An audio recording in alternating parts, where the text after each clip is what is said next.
What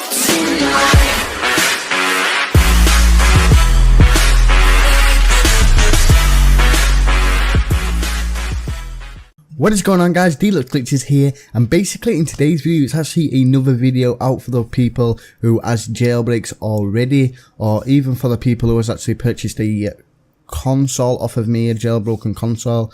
This video has actually been brought up quite a lot in the comment section, and by the people who actually do buy downgraded consoles off of me. So this video is actually going to be how to prevent yourself from getting banned on a custom firmware PlayStation 3.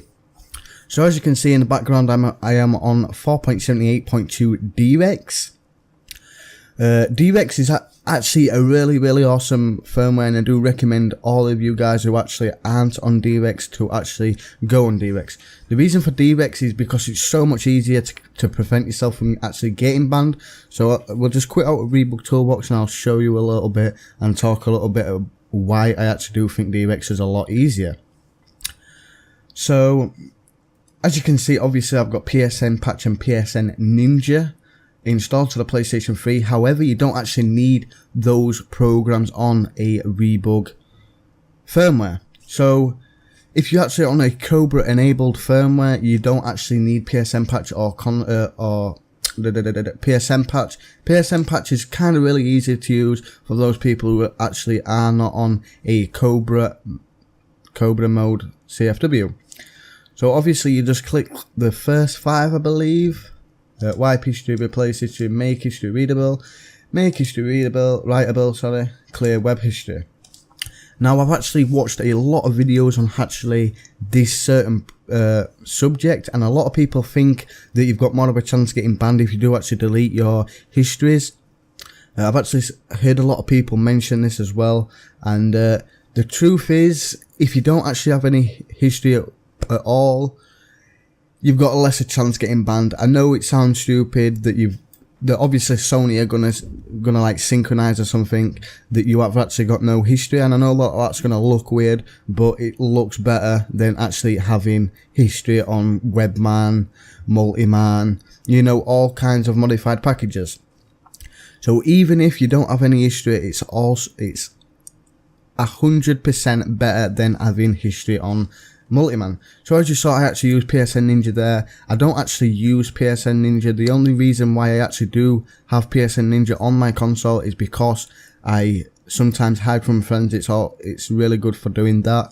And PSN Patch, personally, I don't use it as well. I actually do use it on other firmwares, but I actually don't use it on a Rebug Cobra mode. So you don't actually need it on a Rebug Cobra mode. Literally, guys, this is how you can do it straight away. So the best thing to do is actually wait until if like you've just gone on your console today, you want to clean your history after you've done everything in your package files. You don't want to be cleaning it before you go into your package files. So say like I go into PSN Ninja now and clear my history and then load Multiman up and load a game. You don't want to do that. See, I always load my games via Webman, and this is actually the safer way. That's why I do like Rebug with Webman, because it's a lot safer than actually loading Multiman and loading the game's default from there. So, however, the strategy I kind of do is what I kind of go for. And yeah, guys, I don't actually spoof any console ID on my console, and my console ID has been going for literally like 8 months now, and I do mod like high quality banned games. Basically, I mod Advanced Warfare, GTA. I've even attempted to mod Black Ops 3 a couple of times now. My console ID has actually been banned on Black Ops 3 servers. However, my CID is lasting a very long time. Obviously, you spoof your CID before, when you put a new CID on that console. Obviously, you're going to spoof that CID. I mainly spoof my CIDs via Webman. Well, I normally set my CIDs via Webman. So the reason why I actually do prefer a Rebug Cobra mode better is because you can just click the shortcut buttons, which is triangle and R2 to disable cycles and remove history from your jailbreak. So that is actually the easiest way possibly. Well, what I can actually recommend you guys doing is just clicking R2 and triangle every time you restart your console and then loading a game via Webman. However, you want to sign in before, because obviously you can have some kind of signing in problems when you actually disable the CFW mode. However, for a lot of you guys, I actually do recommend using actually the CCIP program on your computer to actually disable the CFW, enable OFW mode, sorry, after you've signed in and already on the game.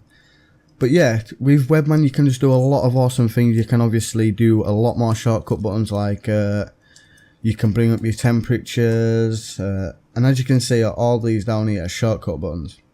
You can switch to previous games, so I definitely recommend you guys actually installing a reboot firmware and enabling Cobra mode and Webman, because you know it's just the best, and you don't have to actually waste your time in any of these.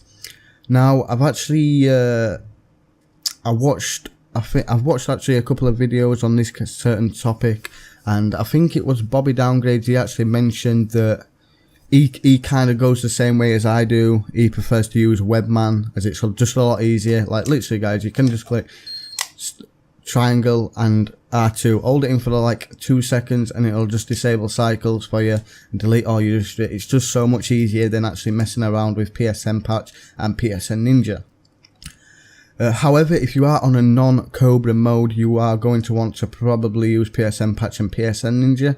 However, PSN patch, it is a really good package, don't get me wrong. Same with PSN patch, but Webman just beats it by far.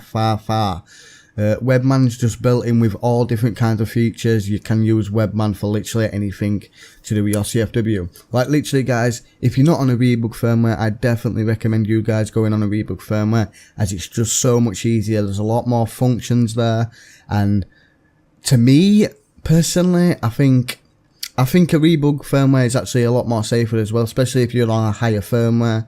But DREX is a really good perk anyway. If you don't know what DREX is, it's actually it's just a DEX firmware, but you can actually FTP games and reboots and stuff whilst actually playing a game. So not like most firmwares where you have to actually load into Reboot Toolbox or Multiman, you can just transfer files while you I could transfer files like literally how I'm doing now. And I know a lot of people are going to say, oh, you've left your IP address in the bottom. That IP address doesn't actually do anything. So for all you guys thinking you can boot me offline, go ahead, boot me offline. Lol. But yeah, guys, basically that has been the video, how to prevent yourself from getting banned. A lot of people have been saying PSN patch, you need to do a PSN patch. No, you don't. If you are on a reboot firmware DREX, you do not have to use PSN patch. Personally, I don't even like PSN patch. I did like it, but Webman, it just beats it by miles, you know, so you've got to use Webman. But yeah, guys, yeah, guys, if you're not on a reboot firmware, I definitely recommend you going on a reboot firmware and setting up your Webman games and just using that, you know, it's so much easier. And yeah, guys, basically that has been a video, how to prevent yourself from getting banned on a custom firmware. So yeah, guys, that's the video for today. If you like this video, please give it a big thumbs up. I only call you when it's high.